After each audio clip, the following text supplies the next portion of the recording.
Imagine a world with no children. Birth rate is falling. The demographic time bomb. The country is aging and shrinking. Having children is the biggest regret of my life. I'm the girl with the list, and this is reason 345 not to have kids. How often do you think about the fate and the future of humanity? That's a lot to unpack. I want to discover what's driving the discussion, debate, and discourse around having children. We're having less kids, but why? And is it a problem? From the BBC, I'm Thea.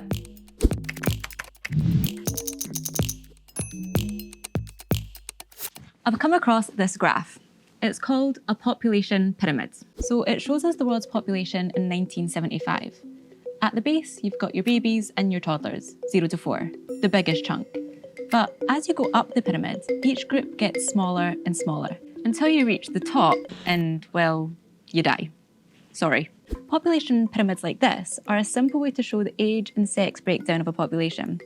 The graph needs to be in the shape of a pyramid for the population to be growing. I'm looking at the year 1975, and back then the world was a textbook example of a growing population. Lots of young people, few old people, and a big solid base to the pyramid. But if I switch this to show the UK in 2025, the graph looks pretty different. The base, the youngest age groups, are smaller than several of the older brackets, and that shift tells a story. The UK has an ageing population.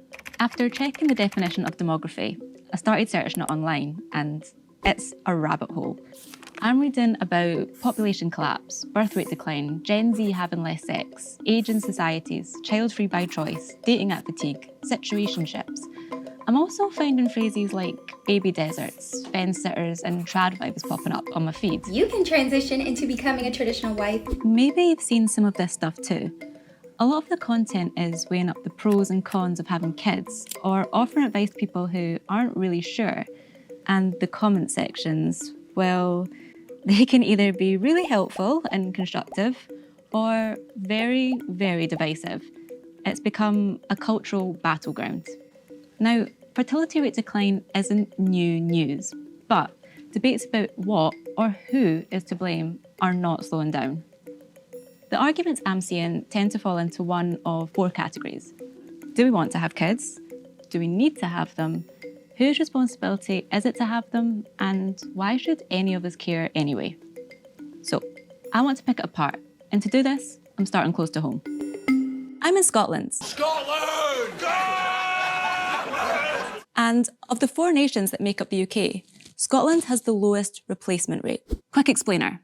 A replacement rate, sometimes referred to as a fertility rate, is simply the rate that a population procreates to sustain its current number. If you take 2 parents, they need to have 2 children to sustain the current population when their parents die. And so the population remains consistent. Lose a child and the population reduces. The 0.1, that's to account for things like gender imbalances, infant and child mortality and infertility, and for people choosing not to have children. The UN says if a country is below a replacement rate of 2.1, population ageing accelerates, and the fact that a generation does not produce enough children to replace itself eventually leads to outright reductions in population, i.e. population decline. How's it going? Good, thanks, how are you? All right. Right, population stuff. Yeah. I need your help to make sense of it. That's Andrew Pickham, a data journalist for BBC News. So could you describe what the birth rates are like in Scotland at the moment?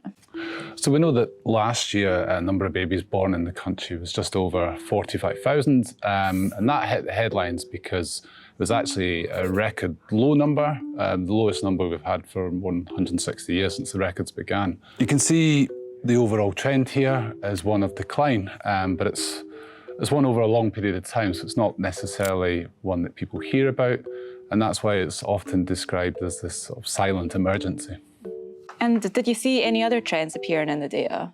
Yeah, well, the data tells us more than just the number of babies born. It actually shows us quite interesting information about the age range of mothers, and we can see that the average age is getting older. In the 60s, most women were in their 20s when they were giving birth.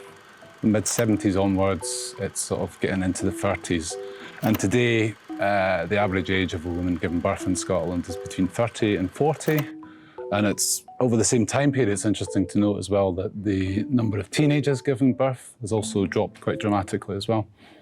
And what about areas? Have you seen differences in the different areas in Scotland? So the organisation that pulls all these figures together, the National Records of Scotland, they do a bit of work where they work out, so women of childbearing age, they work out the average number of babies who you would expect from that group. And when you look at that data, it shows us there's a bit of a sort of urban and rural split. So you've got Edinburgh, Glasgow and Aberdeen, they have the lowest fertility rates. But Midlothian, East Renfrewshire and Western Isles, they have the highest rates. So Scotland is following this trend of fertility decline worldwide? Yeah, absolutely. I mean, Scotland is not the only place in the world that's dealing with this real challenge of women having fewer children. If we take Japan, for example, just last year they recorded 1 million more deaths than births alone. Scotland has the same challenge on a smaller scale. It's not been since 2014. We've had more births than deaths, and that gap has actually widened since then. Interestingly, though, the population in Scotland has kept growing over the same period, and that's mainly down to immigration. And I've been coming across this term, baby deserts. Could you just tell me a little bit about what that is? Yeah, sure. So we've talked about all the different types of data that you can get for all these areas of Scotland, and we can also look at it by population size and the age of that population. And we can drill down to what is effectively your local neighbourhood. So that's typically between 500 and 1,000 people in these neighbourhoods. And when you look at this, you can see in the latest population estimates that there are 117 of these neighbourhoods that have no babies registered in them at all, and just over 300 that have just one one-year-old in them. And that is, you might think this is perhaps just in the countryside, but it's actually a mix of sort of urban and rural areas. One of the major drivers of lower birth rates has been the cost of having kids. In Scotland, research by the Child Poverty Action Group suggests that the cost of raising a child to age 18 is around £250,000 for a couple and about £290,000 for a lone parent. The United Nations Population Fund suggested that 39% of people surveyed thought financial limitations would impact the number of children they have. Basically, a lot of people feel like it's too expensive. And for those having kids, they're also more likely to do it later. In the 1960s, most births were to women in their 20s. But since 2012, most babies have been born to women in the 30 to 34 age bracket. But it's not only about cost or age. Other factors might include career instability, maternity and paternity leave, housing concerns, climate breakdown, dating in the modern world, fears of war. These issues can be described as social infertility. To help me make sense of this bigger picture, I'm going to call Stephanie Hegarty, the BBC's population correspondent. Well, one of the biggest factors in reducing how many children are being born is the people having no children at all. So obviously there's families choosing to have fewer children. That's a big factor.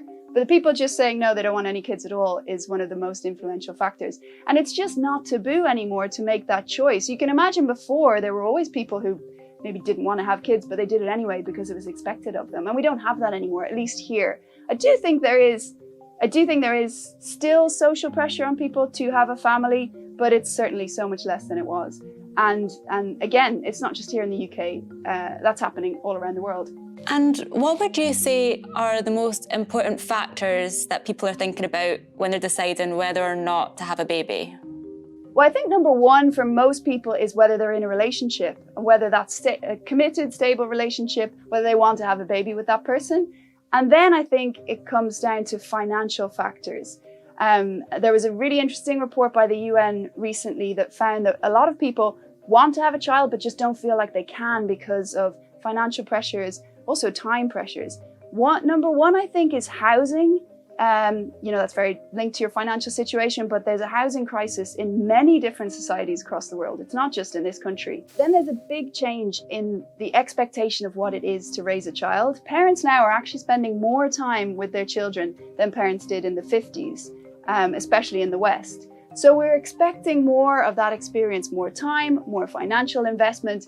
So the equation of what it means to have a child has changed dramatically. And then there's a profound kind of societal shift, whereas before, say, 30, 40, 50 years ago, you would become an adult, you'd get married, you'd have children, and then for men mostly, less so for women, you'd kind of figure out your career afterwards. Now we see it completely differently. You become an adult, you figure out what you want to do with your life, and once you've kind of figured that out, you decide to have a child. We're expecting a lot more stability before we're ready to have kids. And gender roles, they've shifted. So how do you think that that's affected things? So the fact now that that the norm is to have both parents in work has had a huge impact on the number of children that a family can have. But interestingly, in the places in the world that have the most extremely low fertility rates, like say Japan or South Korea, these are modern economies where a lot of women are in the workforce, but at the same time they have really conservative values.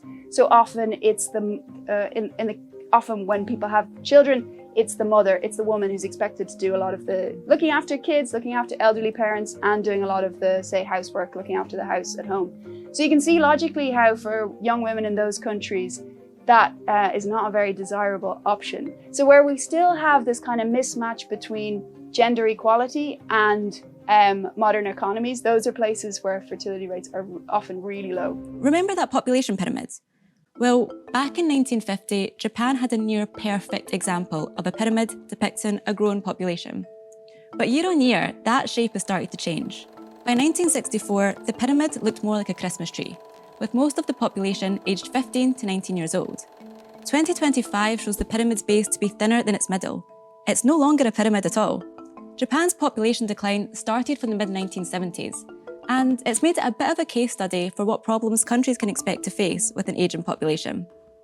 As people retire from the workforce, they're seeing increased labour shortages in industries like construction, care work, agriculture, and hospitality. The effects of low birth rates are also causing concerns for the military, with recruitment shortfalls starting to become an issue. With around 30% of Japan's population now over 65, policymakers there are concerned. Their Prime Minister has described it as a quiet state of emergency. Governments are worried about this because they're looking at how much money is coming in, how many people are paying their taxes, and how much money is going out, what they have to pay for. And a big cost burden for governments is elderly care and pensions. So that's why governments are worried. But when it comes to us as individuals, I think it's more about what kind of society we want to live in. So if we are living in a world that has fewer children and more older people, will we see growth? Will we, instead of economic growth, will we see decline? There is a lot of ageism associated with that. You know, that a society that has more old people can't be as dynamic, can't be as exciting. So we have to then think about whether we're going to have to change our attitudes to elder people. Then we need to think about immigration. Are we going to think about immigrants differently? Right now, our governments are putting in policies to stop immigration. In the future, where population is declining, are we going to actually be competing with other countries for immigrants? So what would a world with fewer children actually look like? Well, I suppose we would start to see things like schools would shut down, and then universities would shut down. And then as fewer people go into the working population, will there be less money being spent? Will bars and restaurants and other businesses start shutting down? Will there be less innovation and dynamism in the economy? You know, we'll have fewer heads knocking together to come up with great ideas to drive growth and change and progress. But on the flip side, a world with fewer people is going to have less competition for resources. So we're going to see less pressure on the planet, on our water sources, on less carbon emissions. You know, how will that affect climate change? So what is for sure in all of this is that we are going to see change. You know, we've lived in a world where there's been population growth for as long as any of us can remember, and we're about to see that change. What is for certain is that unless we see a profound shift in all of these trends, we're going to have to adapt. I want to hear what you think. If you have thoughts on this topic, let me know in the comments. And if you want to dive deeper, the BBC has done loads of reporting on population changes across the UK and internationally. You can find it here on YouTube or on the BBC News app. For me, that's all. Thanks for watching.